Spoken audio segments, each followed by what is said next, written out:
नमस्कार. विशेषच्या या भागामध्ये आपल्या सगळ्यांचं स्वागत. मी प्रसाद काथे. महाराष्ट्रात मुख्यमंत्री पदाची स्पर्धा सुरू असल्याचं चित्र निर्माण केलं जात आहे.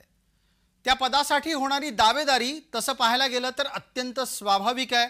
कारण महाराष्ट्रातल्या प्रत्येक आमदाराला तुम्ही विचारलं की तुम्हाला मुख्यमंत्री व्हायचं आहे का, तर तो हो असंच उत्तर देईल. मात्र जनमताचा कानोसा घेतला तर त्यात प्रामुख्यानं विविध घटकांमधून एकच नाव समोर येत आहे, ते देवेंद्र फडणवीस यांचं. काय आहेत त्याची कारणं पाहूया. मुख्यमंत्री पदासाठी सध्या शिंदे समर्थक सर्वाधिक सक्रिय दिसतात. त्यांनी सिद्धिविनायकाला प्रार्थना केली आहे. विघ्नहर्त्याच्या कडे सुद्धा आपली करुणा भाकली आहे. देवाला प्रार्थना करण्यापासून माध्यमामध्ये प्रार्थना करण्यापर्यंत त्यांचे सगळे प्रयत्न सध्या सुरू आहेत.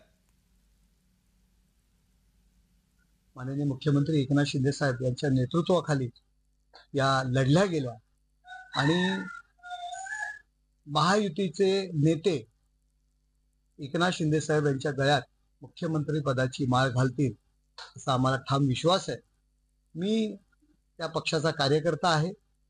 माझ्या पक्षाचे नेते एकनाथ शिंदे साहेब आहेत आणि कार्यकर्ता म्हणून मला असं वाटतं की माझा नेता मुख्यमंत्री व्हावा, एकनाथ शिंदे साहेब हे मुख्यमंत्री व्हावे असं मला हे प्रामाणिकपणे वाटतंय. एका बाजूला महायुतीत शिंदे गटाची किंवा शिवसेनेची ही भूमिका आहे.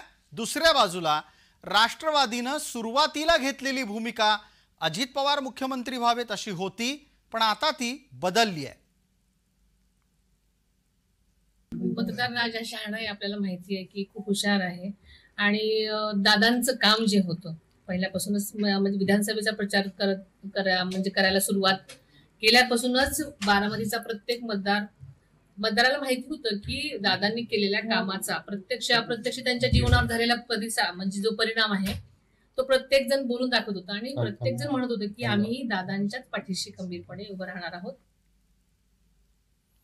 हे सगळं घडत असताना देवेंद्र फडणवीसांच्या बाबतीत एक अत्यंत भावनिक आवाहन समोर आलं, ते त्यांच्या आईचं.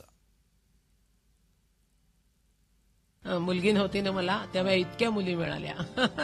एका आईची भावनिक प्रतिक्रिया, ही एका आईची मुलाला दिलेली शाबासकी आहे आणि ही एका आईची कौतुकाची थाप आहे. देवेंद्रची अविश्रांत मेहनत आणि लोकांचं त्याच्यावर असलेलं प्रेम, या दोन्ही गोष्टींनी त्याला हा मोठा विजय मिळवून दिलेला आहे. आता या आईला आपलं एक अपूर्ण स्वप्न पूर्ण झालेलं पाहायचंय. महाराष्ट्राची आणि जनतेची इच्छा आहे की देवेंद्रनी महाराष्ट्राचं मुख्यमंत्रीपद भूषवावं. ब्युरो रिपोर्ट, जय महाराष्ट्र. या व्यतिरिक्त पक्षातला सुद्धा एकच आवाज आहे, तो देवेंद्र फडणवीस हाच. मला वाटत नाही की त्यांची पक्षाची भूमिका असेल.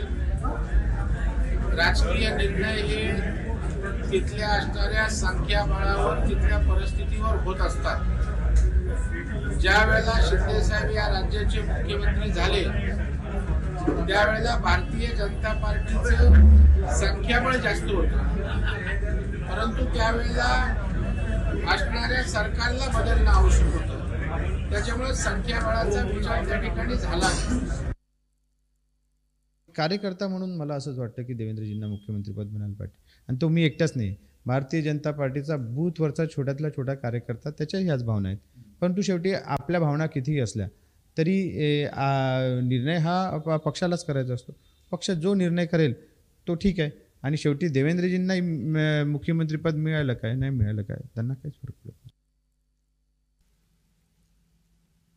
आपल्याला हे सुद्धा लक्षात घ्यायला लागेल की शिंदे अजित पवार यांच्या तुलनेमध्ये जर देवेंद्र फडणवीसांचं नाव मुख्यमंत्री पदाच्या शर्यतीत अधिक दमदारपणे येत असेल तर त्या दावेदारीची कारणं काय आहेत.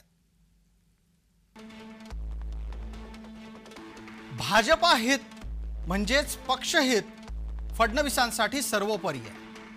भाजपाच्या ऐतिहासिक विजयाचे ते शिल्पकार आहेत. महायुतीच्या राजकारणाचा एक उत्तम समन्वयक म्हणून त्यांच्याकडे पाहिलं जातं. नेतृत्वाचे हुकूम पाळणारा कार्यकर्ता अशी त्यांची ओळख आहे. स्वच्छ प्रतिमा हे त्यांच्यासाठी महत्त्वाचं मुद्द्यातलं स्वरूप आहे. त्यांच्या 5 वर्षाचा तुम्ही जे कार्यकाळ पाहिले ते कोणताही आरोपमध्ये फसले नाही. एकदम क्लीन त्यांच्या इमेज होते 2024 ते 2019 पर्यंत. आणि त्यांच्या ओव्हरऑल तुम्ही हे जेव्हा जरांगे पाटील त्यांना टार्गेट करत होते तेव्हा ते जशा पद्धतीने सर्व ते ॲलिगेशन्स ॲक्युजेशन त्यांनी ज्या पद्धतीने पचवले आणि काम अँड कॉम्पोज राहिले, तर त्यात हे रिफ्लेक्ट होते किती मॅच्युअर्ड आहे संपूर्ण BJPचाही जे जसा सूर आहे की CM म्हणजे देवेंद्र फडणवीस, तसा सूर व्हेरी ॲग्रेसिव्हली RSS आहे आणि बहुतेक त्यांनी ते कळविले आहे दिल्लीला. पक्षाच्या कार्यकर्त्यांच्या घरातल्यांच्या व्यतिरिक्त सुद्धा समाजातल्या विविध घटकातून फडणवीसांच्यासाठी समर्थन मिळतं. त्याचं कारण हे त्यांचा विविध क्षेत्रातला यशस्वी वावर हे असतं.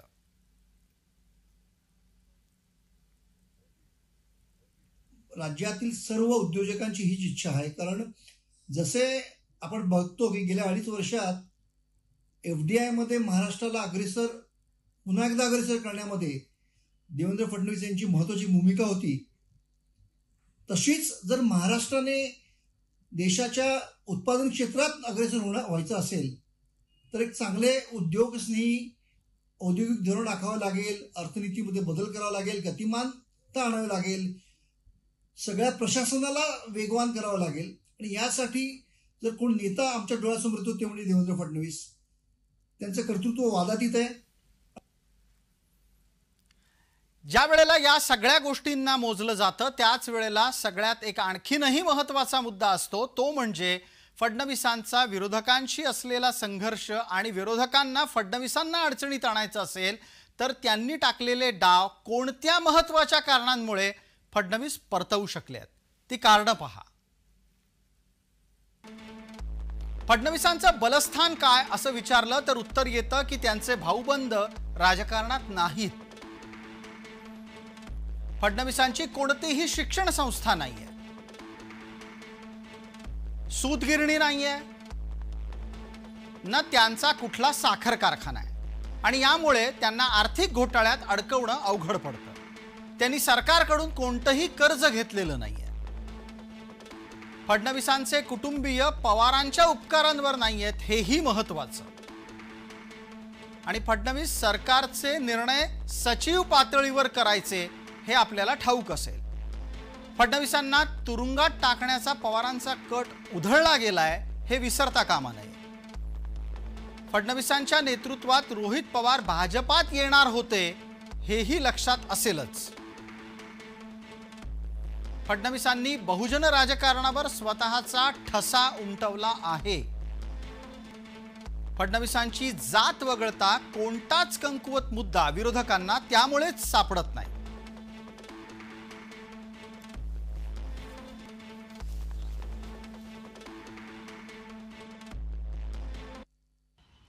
देवेंद्र फडणवीस यांच्या नागपूरमधल्या ज्या बहिणी आहेत त्यांच्याशी आपण थेट संवाद साधणार आहोत. देवेंद्र फडणवीस यांच्यात त्यांना काय काय आवडते, त्यांच्या कामाची शैली असेल, त्यांचा स्वभाव असेल, या पद्धतीच्या अनेक जे गोष्टी आहेत त्या संदर्भात थेट आपण लाडक्या बहिणीशी बातचीत करूया. ताई, काय देवेंद्र फडणवीसमध्ये तुम्हाला काय काय आवडते त्यांच्या कामाबद्दल किंवा त्यांच्या स्वभावाबद्दल? देवेंद्र फडणवीस आमचे नागपूरचे आहे, त्याच्याबद्दल तर सगळ्यात पहिले आम्हाला खूप अभिमान आहे. आणि सगळे देशातले लोक त्यांना ओळखतात. आणि त्यांच्या लाडकी बहीण आम्ही नागपूरची याचा आम्हाला खूप खूप अभिमान आहे. त्यांचा स्वभाव खूप चांगला आहे. जितक्याही गव्हर्नमेंटच्या योजना असेल तर त्या सगळ्यांना कशा मिळतील याच्यावर त्यांचा पहिले विचार करतात. देवेंद्र फडणवीससारखा विचार करणारा आणि शांत स्वभावाचा आणि सगळ्यांना घेऊन चालणारा व्यक्ती त्यांच्यासारखा नाही आहे. म्हणून मुख्यमंत्री आम्हाला तेच हवे असं मला तरी वाटतं. ते आपल्यामध्ये मिळून जातात, आपल्यामध्ये मिसळतात. सगळ्या बहिणी भावांना ते वेगळे नाही समजत. आणि त्यांचा स्वभाव असा आहे की गरिबीमध्ये कधी कोणी श्रीमंत असो त्याच्यामध्ये सगळ्यांमध्ये ते एकत्र मिसळून जातात आणि खूप छान स्वभावाचे आहे. आता महिलांना मेट्रोबद्दल जे जाणं येणं करतात त्यांना खूप सोयीस्कर झालं आहे ते. आणि रस्ते पण खूप छान व्यवस्थित आहे. तर काम हे खूप छान सुरळीत चालू आहे नागपूरला. तर त्याबद्दल मी धन्यवाद करते सरांचं. ते मुख्यमंत्री झाल्याच पाहिजे, कारण त्यांनी वुमन सेफ्टी योजना निभवली आहे, रोड इतके चांगले करून ठेवले आहे आणि ते लाईट्स वगैरे अवेलेबल करून ठेवलं आहे, जे ट्रॅव्हलिंगमध्ये लेडीजला कम्फर्ट झोन आणि बसमध्ये 50% तिकीट आणि मेन म्हणजे डाऊन टू अर्थ आहेत. देवेंद्र फडणवीस यांची जे आभार देखील बहिणींनी मानलेले आहेत. व्हिडिओ जर्नलिस्ट अनिरुद्ध सोबत हितेश मेश्राम, जय महाराष्ट्र न्यूज, नागपूर. फडणवीसांच्याकडे तिसऱ्यांदा मुख्यमंत्रीपद येऊ शकतं का, हा राजकीय विश्लेषकांच्या बरोबरच महाराष्ट्रातल्या असंख्य जनतेचा सवाल आहे. आपण त्या उत्तरासाठी होणाऱ्या प्रत्येक घटनेला आपल्यापर्यंत पोहोचवत राहू. तूर्तास इतकंच. आपण पाहत रहा फक्त जय महाराष्ट्र.